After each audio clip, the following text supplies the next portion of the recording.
이제 1강으로 들어가겠습니다. 융합형 문학독법 강의 1강입니다. OT에서 여러분들에게 제가 이 강의가 왜 최근 3개년간 출제 핵심을 이루고 있는가, 그 중요성은 무엇인가에 대해서는 충분히 말씀을 드렸고요. 다시 반복하지는 않겠습니다. 바로 이제 들어갈 텐데요.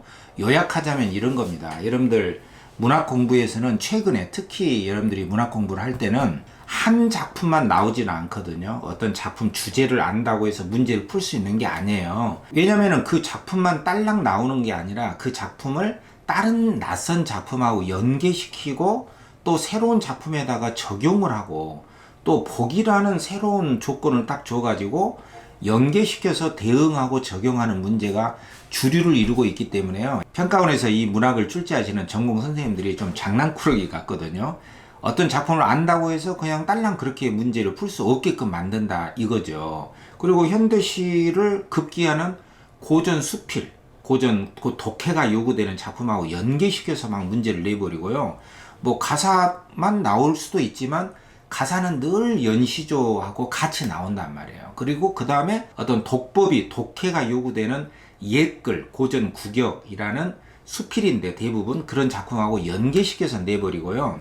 또 복이 작품을 한 작품에다가 연결시켜서 출제를 하기도 하지만 그 복이라는 새로운 개념이 딱 들어간 복이 작품을 새로운 개념이 녹아있는 그 복이 낯선 개념이 녹아있죠? 그 개념으로다가 가에다가 또 나에다가 다에다가 이렇게 다른 작품들에다가 엮어서 문제를 출제를 해버리기 때문에 여러분들이 한 작품에 대해서 안다고 해서 그 작품을 낯선 작품들에다가 연계시키고 적용하는 훈련을 거치지 않는 이상에는 굉장히 시험장에 가서 어떤 당혹감에 휩싸이게 되고 말거든요. 그러니까 여러분들이 실제로 평가원에서 출제하는 수능 문제에 적응하기 위해서 강의를 듣고 공부하는 것이잖아요. 그러면 포커싱을 맞춰가지고 그쪽으로 공부를 해야 된다. 이 말씀을 제가 OT에서 말씀을 드렸고 1강에서부터 이제 제가 이거를 좀 강조하면서 이 융합형 문학 출제에 대해서 어떤 기본적인 훈련을 해야 되는가, 그 하나하나에 대해서 기본적인 트레이닝 코스로서 여러분들에게 이제부터 안내를 해 드릴게요. 이제 화면 한번 같이 한번 보세요. 자, 유융합형 문학 독법 훈련 왜 주목해야 되는가? 뭐 여기에 대해서는 제가 다시 강조를 안 해도 되겠죠. 최근 출제 경향이 문학 복합 제재이기 때문이다.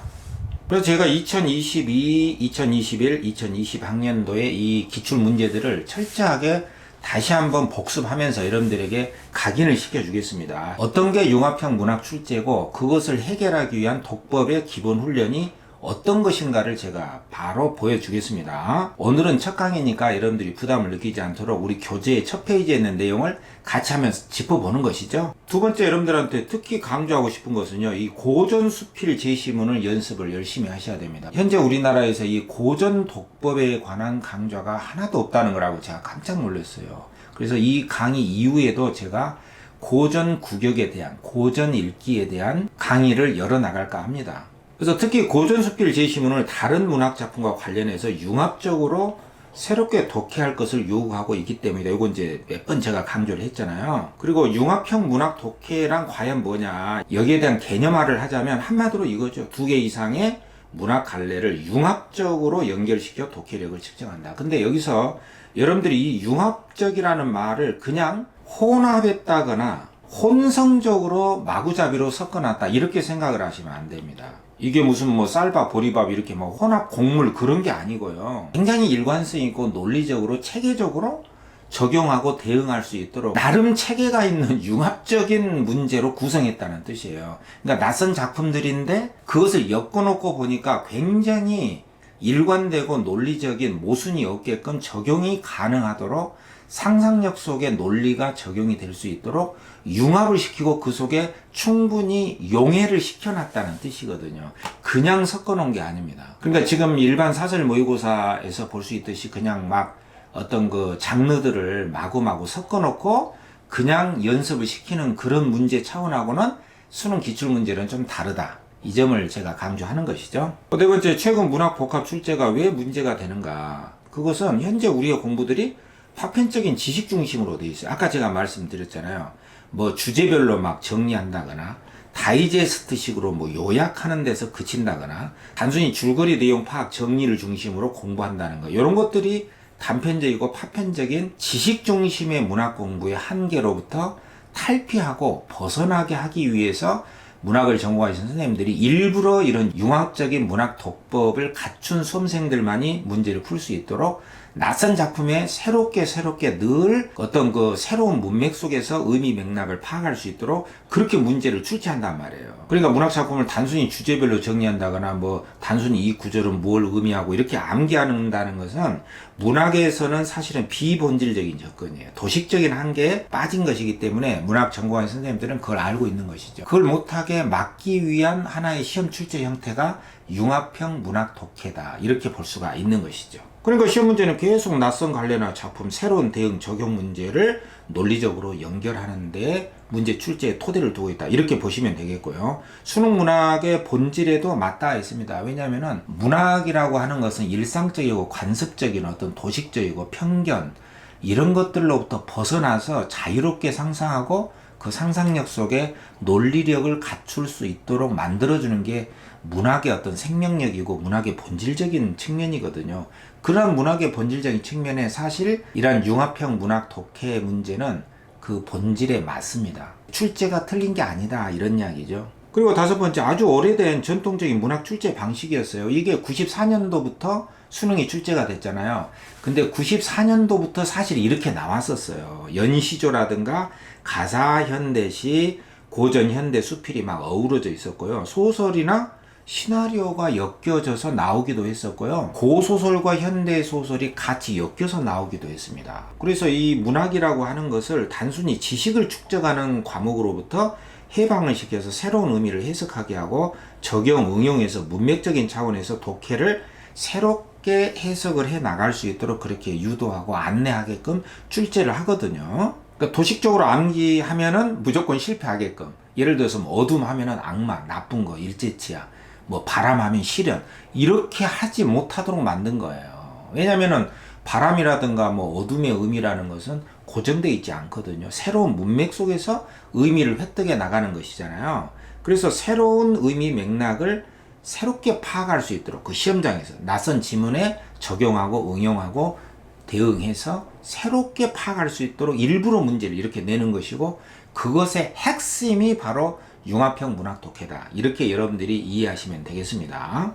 그리고 일곱 번째, 수능 문학에서는 고전적인 작품이 출제가 되는데, 여기서 말하는 고전이라는 것은 단순히 옛 작품이 아니라 유기적 짜임새를 갖추고 있고요.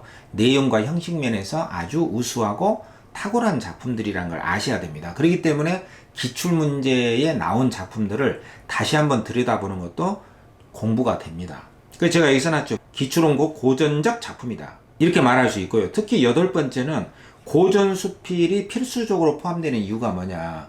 여러분들은 사실 한글 세대지 않습니까? 한글 세대로서는 어떤 어휘력이 좀 딸릴 수가 있어요. 왜냐면 우리말의 한 70% 이상이 사실은 한자어예요. 이 한자어는 외국어가 아닙니다. 이미 우리말화된 우리의 언어인데 그 한자어에 대한 기본적인 어휘력이 좀 약할 수 있거든요. 너무 그 순 한글만 쓰다 보니까 그래요. 그래서 이런 우리말의 독법에 대한 훈련을 시키기 위해서 문학 전공 선생님들이 이런 고전 구격, 고전적인 수필, 거기에 들어있는 어떤 기본적인 어휘, 지금도 살아 숨쉬는 그 어휘들이 한자어인데 그런 한자어에 대한 기본 소양을 길러 나갈 수 있도록, 그리고 그 내용도 사실은 요즘의 내용과는 조금 격이 다른 내용들이 좀 있거든요. 어떤 철학적인 내용도 들어가 있어요. 그런 그 내용적 깊이, 그리고 어휘적인 측면에 대한 훈련을 시키기 위해서 고전 수필을 냅니다. 그러니까 여러분들이 고전 수필을 공부를 꼭 하셔야 되고요. 앞으로도 제가 여기에 대한 강조를 계속 해 나갈 겁니다. 한글 세대가 갖춰야 될 어휘나 독해력을 측정하기 위해서다. 너무나 직설적인 주제라든가 필수적인 한자 어휘를 보강해 줄 수 있는 제시문을 설정해서 출제한다, 이것이고요. 깊이 있는 내용, 선명하지만 다양한 의미 맥락을 함축하고 있는 내용, 철학적, 사회문화적인 삶의 의미를 깊이 있게 다룬 제시문을 일부러 출제한다. 여러분들이 고전적인 독서를 좀 하셔야 됩니다. 여기에 대한 훈련이 필요하다, 이거죠. 자, 그러면 융합형 문학 독해란 기본 개념에 대해서는 어느 정도 제가 좀 설명을 했다 보고요. 기본 훈련으로 바로 들어가겠습니다. 자, 융합형 문학 독해 기본 훈련입니다. 기본 훈련의 제일 첫 번째는 뭐니 해도 대응 적용의 연습을 하셔야 됩니다. 말하자면은 우리가 알고 있는 작품만 나오지 않기 때문에 낯선 작품에다가 연결시키고 대응하고 적용하는 연습은 여기에 대한 기본 훈련을, 트레이닝을 빡세게 좀 해줘야 됩니다. 그리고 고정된 이미지나 의미에서 벗어날 수 있어야 됩니다. 아까도 이야기했지 않습니까? 뭐 아침이면 뭐 좋은 거, 저녁이고 밤이면은 나쁜 거, 어둠은 악마, 바람은 시련, 뭐 상승은 좋은 거, 하강은 나쁜 거, 뭐 플러스, 마이너스, 긍정, 부정, 이런 식으로 이렇게 너무 어떤 단어를 고정화시켜서 의미를 부여해 버리는 것을 문학에서는 제일 경계를 합니다. 바로 문제 풀면서 연습을 하겠습니다. 대응 적용의 문제라는 것은요, 94년도부터 수능이 처음 시작할 때부터 나왔어요. 그래서 여러분들한테 기본 문제로 쉽게 나왔던 수능 정신을 잘 보여주는 과거 문제를 일부러 기본 훈련용으로 여러분들한테 제공을 한 것이고요. 이걸 통해서 여러분들이 대응 적용의 훈련을 해 나갈 수 있어야 됩니다. 그리고 진짜로 실전 모의고사 훈련 문제는 따로 우리가 실전적인 차원에서 또 연습을 해야 되는 과제가 있는 거죠. 자, 가번은 유치원의 생명의서라는 작품입니다. 그리고 나번은 수능에 뭐 3번씩이나 나왔죠. 김수영의 폭포라는 작품이거든요. 근데 여기 문제를 보면은 가의 거기와 유사한 분위기를 담고 있는 시어를 나에서 찾아라. 요게 가장 기본적인 대응 적용의 문제입니다. 그러니까 가번에 거기라는 말의 의미가 뭐냐 이렇게 묻지를 않고 이 거기의 의미에 해당하는 것을 나에서 찾아라 요렇게 적용할 것을 요구하는 문제가 기본적인 대응 적용의 문제예요.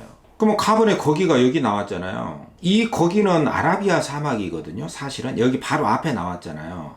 나의 지식이 독한 회의를 구하지 못하고, 회의는 의심입니다. 의심. 그러니까 나의 지식으로는 뭐 영어, 수학 이런 거, 지식으로서는 삶에서 나오는 지독한 회의, 아 허무하다, 삶이란 소멸되는 것인가, 아 삶의 끝은 무엇인가, 이런 근원적인 어떤 질문이나 의심을 해결해 주질 못해요. 그리고 나 또한 삶의 애정과 증오, 막 누구를 사랑하고 미워하고 이런 것을 다 짐지지 못해서 내가 병든 나무처럼 나의 삶이, 생명이 막 부대낄 때 내가 너무 흔들려. 그럴 때에 머나먼 아라비아 사막으로 나는 가자, 누구한테 가자 하듯이 의지를 강력하게 보여준 거죠. 나는 가고야 말리라. 바로 이 거기가 아라비아 사막인 것이죠. 근데 가고 싶다고 해서 이게 이상향은 아닌 것이거든요. 왜냐하면 이상향이란 것은 더 이상 찾을 수 없는 유토피아인데, 이 거기라고 하는 거기의 정체가 여기에 나오죠. 거기가 어디냐면요, 한 번 뜬 백일이 햇볕이 불사신처럼 장렬하고 뭐 죽지 않는 햇빛처럼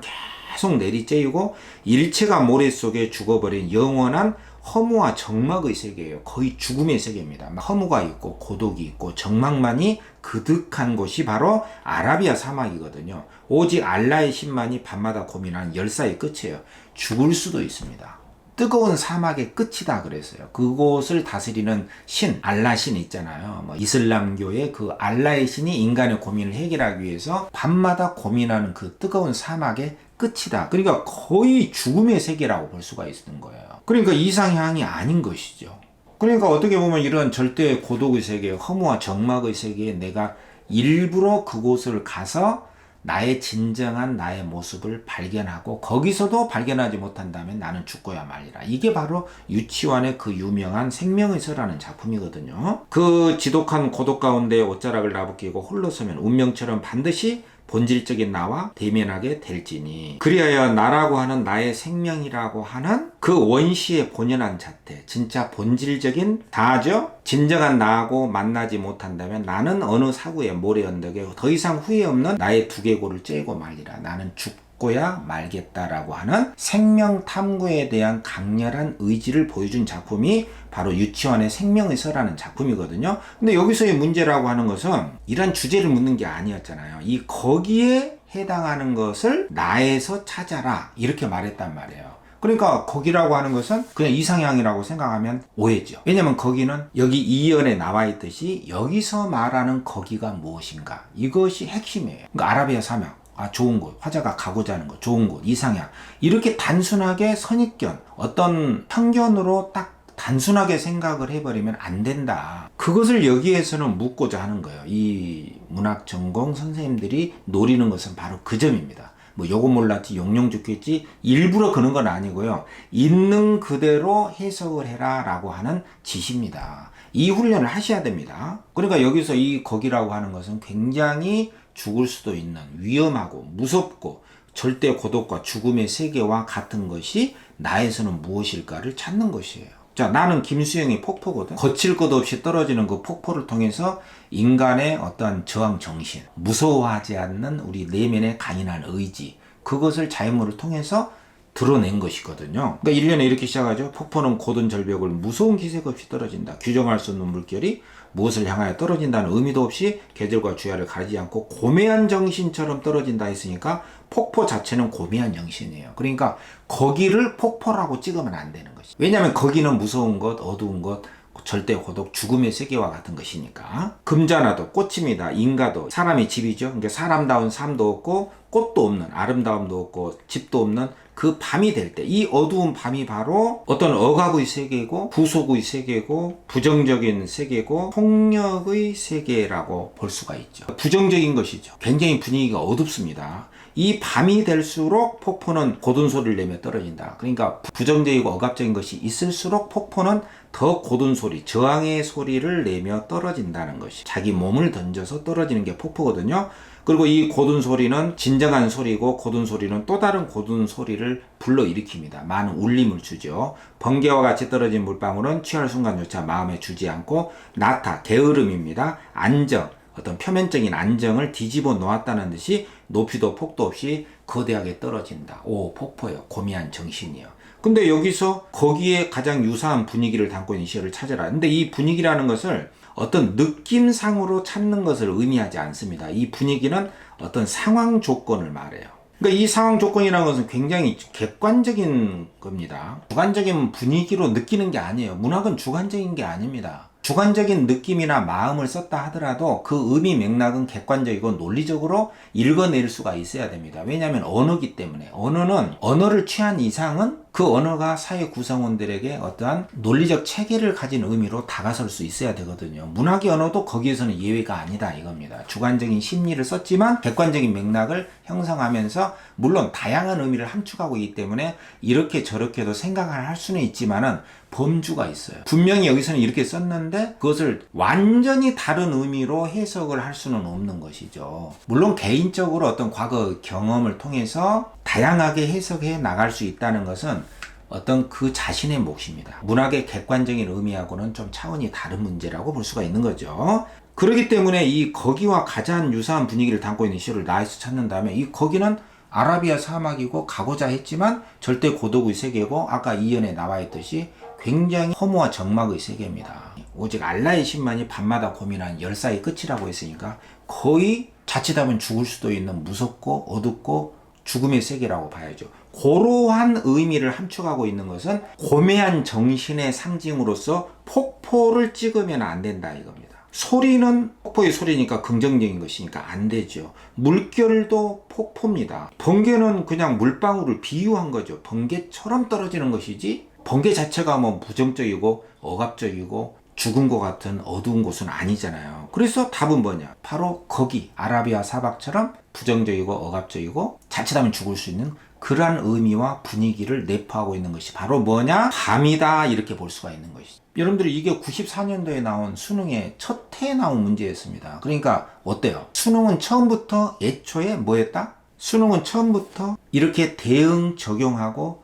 한 작품의 의미를 주제를 외워서 쓰는 문제가 아니라 또 다른 작품에다가 새롭게 적용하고 대응하고 연결시키는 상상력 속의 논리적 일관성을 추구하도록 원래 출제가 됐었다. 이걸 알 수가 있는 것이죠.